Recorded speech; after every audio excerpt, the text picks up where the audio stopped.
Hi guys, tales of demon and gods के episode 106 में आप सभी का स्वागत है। हमने देखा था कि नायली की यिन यान बॉल और सेन सियाओ की आंख से बना ड्रैगन, तो इन दोनों की अटैक आपस में एक दूसरे से टकराते हैं तो एक बहुत बड़ा ब्लास्ट होता है। उस ब्लास्ट के अटैक से नीचे की जमीन भी टूट जाती है और सेन सियाओ हवा में दूर फेंक जाता है।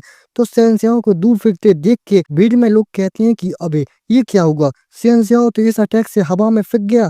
फिर नायली के पैर को दिखाया जाता है और कोई कहता है कि तो फिर नायली का क्या होगा। फिर नायली को दिखाया जाता है जो उसके अटैक से बस थोड़ा ही खिसका होता है। तो ये देख के भीड़ में लोग शॉक हो जाते हैं और कहते हैं कि क्या क्या ये क्या होगा। और ये देख के सब सदमे में चले जाते हैं और कुछ की आत्मा बाहर निकल जाती है और भीड़ में सब सदमे में शॉक होकर सेन सियाओ को दूर फेंकते देख रहे होते हैं। फिर भीड़ में एक आदमी कहता है कि सेन सियाओ तो गोल्ड रैंक के मीडियम रैंक का डीमन स्पिरिचुअलिस्ट है और एक जीनियस है जिसने डीमन स्पिरिट को स्ट्रॉन्ग करने वाली पिल्स भी ली है। और कहता है कि फिर भी वो नायली के फेंग पांडा का सामना नहीं कर पा रहा है। और अपनी डायरेक्टर यांग भी ये देख के ब्लश करते हुए सोचती है कि लिटिल ब्रदर नायली, मैंने तुम्हें सच में कम समझा था। ये सोचना कि तुम केवल 13 साल के हो और पहले से ही इतने ताकतवर हो। और अपने पैट्रिया भी ये सब शौक होके देखते हैं और सोचते हैं कि जैसे मैंने सोचा था वो इतना सीधा नहीं है जैसा कि वो पिछले राउंड में दिखा रहा था। पिछले 2 मुकाबलों में नायली सिर्फ ढोंग कर रहा था और कहते हैं कि वो पहले से ये गोल्ड रैंक डीमन स्पिरिचुअलिस्ट है।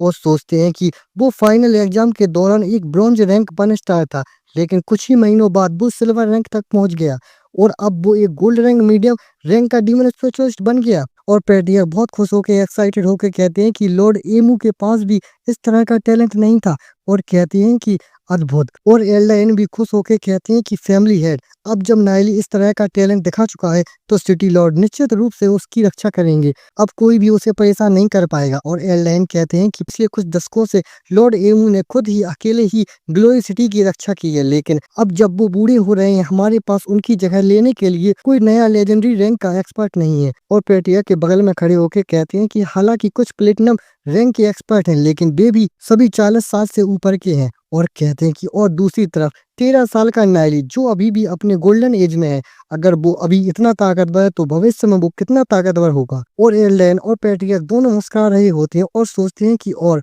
कौन जानता है कि हो सकता है कि वो लॉर्ड एमू को भी पीछे छोड़ दे। और एल्डर सैनमेंग ये देख के सदमे में होते हैं और भीड़ में सब लोग नायली के नारे लगा रहे होते हैं। और एल्डर सैनमेंग शौक होकर ये देखते हैं और फिर एल्डर सैनमेंग सदमे में अपनी कुर्सी पे बैठे होते हैं और सदमे में निराश होकर बैठे होते हैं और सदमे में होके सोचते हैं कि यह कैसे हो सकता है। फिर वो जिस रस्सी को पकड़े होते हैं वो टूटने लगती है और सोचते हैं कि यह सब क्या हो रहा है। और एल्डर सैनमेंग उस टूटी रस्सी को पकड़े होते हैं और नीचे गड्ढे में गिर रहे होते हैं और सोचते हैं कि क्या तुम मजाक कर रहे हो। और सोचते हैं कि यह अभी खत्म नहीं हुआ। और सेंसिया उड़ते हुए दूर फेंक के जा रहा होता है तो एल्डर सैनमेंग उसको देख के सोचते हैं कि सेंसिया अभी तक हारा नहीं है। फिर सेंसिया खुद को रोकता है और दूर फेंकने से उड़ के वापस नायली के पास आने लगता है और अपने दोनों हाथों में फायर को लेते हुए सोचता है कि मुझे विश्वास नहीं हो रहा है कि वो black and white energy explosion कितना जबरदस्त था। और सोचता है कि और मुझे उसकी ग्रेविटी बैटल स्किल से भी सावधान रहना होगा। फिर वो दूर जाके अपने दोनों हाथों को बांध के एक फायर की बीम से नायली के ऊपर अटैक करता है और सोचता है कि ऐसा हो ही नहीं सकता है कि वो इस तरह के मूव को एक के बाद दोबारा भी कर पाए, बार बार भी इस मूव को यूज कर पाए। और सोचता है कि मैं कुछ दूरी वाले बैटल स्किल्स का इस्तेमाल करूंगा ताकि मैं देख सकूं कि उसकी और कौन सी चालें बची हैं।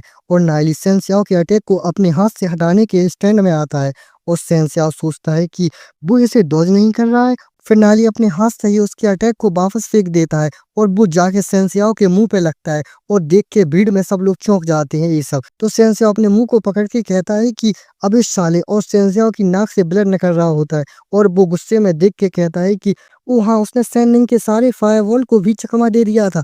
और नायली की तरफ अपने मुक्के को लेके बढ़ता है और कहता है कि अगर दूर से हमले काम नहीं करते तो मैं इसे अपने मुक्कों से सुलझाऊंगा। हमारी शुरुआत में सेंसियाओ अपना मुक्का बना के नायली को अटैक करने को बढ़ता है और नायली पे बहुत सारे मुक्का मारता है और नायली भी उस पे अपने मुक्कों से अटैक करता है। फिर नायली सेंसियाओ की कनपटी पे एक मुक्का दे मारता है। फिर दोनों फिर से एक दूसरे को अपने मुक्कों से अटैक करते हैं। फिर वो लोग ऐसे ही एक दूसरे को अपने मुक्के मार रहे होते हैं। फिर नायली सेंसियाओ के गाल पे एक मुक्का दे मारता है तो वो दूर जाके गिरता है। तो सेंसियाओ जमीन पर डले हुए, हांफते हुए, डरे हुए नायली को देखता है और सोचता है कि मैं उसे नहीं हरा सकता हूँ, मैं उसे नहीं हरा सकता हूँ। और डरते हुए रोने जैसा फेस बना लेता है और फिर सेंसियाओ अपनी पावर को बढ़ा लेता है और नायली उसको देखता है और वहाँ ब्लास्ट होता है जिससे नायली दूर जाके गिरता है। फिर सेंसिया ऊपर उड़ के अपनी पावर को बढ़ा के अटैक करते हुए कहता है कि डिवाइन ड्रैगन फ्लेम पिलर, और अपने दोनों हाथों से साइन बनाता है जिससे उसके हाथों से बहुत सारी फायर बॉल से अटैक होता है नायली के ऊपर, और वो फायर बॉल जमीन पर इधर उधर गिर रही होती हैं और धमाके हो रहे होते हैं, और भीड़ में लोग ये सब देख के शॉक हो रहे होते हैं। और भीड़ में कुछ लोग कहते हैं कि वाओ कितना खतरनाक मूव है ये, क्या नायली इसको हैंडल कर भी पाएगा। और नायली उस अटैक के सामने खड़ा होता है और कहता है कि मेरा मानना है कि ये जो अटैक है वो डीमन होड और उसके जैसे किसी के लिए पर्याप्त होगा, लो लेवल वाले डीमन स्पिरिट के लिए यह अटैक पर्याप्त होगा। फिर नायली वहां से गायब होकर अचानक से सेंसियाओ के पीछे आ जाता है और सेंसियाओ को कुछ पता ही नहीं चलता, वो अटैक ही कर रहा होता है और सोचता है कि क्या ये उसको हिट किया, और सोचता है कि एरिया ऑफ इफेक्ट वाले अटैक का इस्तेमाल एक्सपर्ट की लड़ाई में सिर्फ तुम्हारी सोल एनर्जी बर्बाद करेगा, और अटैक कर रहा होता तो अचानक कुछ देख के चौंकते हुए कहता है कि क्या। फिर नायली सेंसियाओ के पीछे आके उस पर अटैक कर देता है जिससे वो नीचे जमीन में जाके बहुत जोर से गिरता है जिससे वहां धुआं धुआं हो जाता है और वो पूरा अरीना हिल जाता है और भीड़ में भी लोग हिल जाते हैं जैसे कोई भूकंप आया हो ऐसा लगता है। और फिर नायली भी नीचे लैंड करता है और जहां सेंसियाओ गिरा होता है तो वहां धुआं धुआं होता है और जमीन टूटी होती है। फिर सेंसियाओ जमीन पर डला होता है और कहता है कि मैं हार गया, और सोचता है कि और मैंने 2 डीमन स्पिरिट स्ट्रेंथनिंग पिल को भी खाया था लेकिन फिर भी मैं उसको हराने के करीब भी नहीं पहुंच पाया। और वो सोचता है कि ये कितना भयानक है, और वो अभी भी एक बच्चा है और आसमान की तरफ देख के सोचता है कि और मैं तो खुद को एक अनटचेबल जीनियस समझता था, और खुद को एक गहरे गड्ढे में गिरा हुआ महसूस करके सोचता है कि मैं तो बस एक बुलबुले में जी रहा था, और उस गड्ढे को दिखाया जाता है। और भीड़ में ये सब देख के लोग शौक हो रहे होते हैं और कुछ लोग कहते हैं कि अब हमारा नया सेवियर आ गया है, और भीड़ में सब लोग नायली को चेयर कर रहे होते हैं और नायली अरीना से बाहर जा रहा होता है और अपनी जीवन भी नायली को ब्लेस करती हुए देख रही होती है और सोचती है कि वो इतना ताकतवर है, वो तो मेरे दादाजी से भी ज्यादा ताकतवर है जब वो बच्चे थे, और ब्लेस कर रही होती है और अपनी उस बात को याद कर रही होती है जब जियोन ने नायली से कहा था कि तुमसे शादी के बारे में सोचूंगी अगर तुम लेजेंडरी रैंक पे पहुंच जाओगे, और शर्मा रही होती है और फिर अपना सर हिलाते हुए सोचती है कौन उस जैसे प्ले बॉय से शादी करेगा। फिर एक आदमी एल्डर सैनमिंग को बुलाता है कि एल्डर सैनमिंग, और भाई एल्डर सैनमिंग तो अभी भी सदमे में है और गुस्से में होते हैं। और बस ये चैप्टर इतना ही, अब इसके आगे क्या होता है ये जानने के लिए मिलते हैं अगले एपिसोड में। और हाँ, वीडियो को लाइक शेयर और चैनल को सब्सक्राइब करना मत भूलना।